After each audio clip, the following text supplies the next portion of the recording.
Hello everyone, welcome to How to Solver. Today in this video, I'm gonna show you how to create invisible folder in laptop.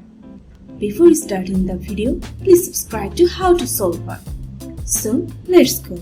For this, you have to select your folder. Now click the right button of your mouse. Click on rename. Now you have to press on Alt plus 0160. Now click the right button of your mouse and click on Properties. Then go to Customize. Then click on Change icon.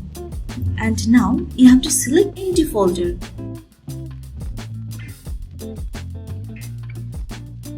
Then click on OK. Now click on Apply and OK. So this is how you can create an invisible folder in your laptop. So guys, that's it. You can do this. I think this video is very helpful to you. If it was, then give a thumbs up and hit the subscribe button. And thanks for watching.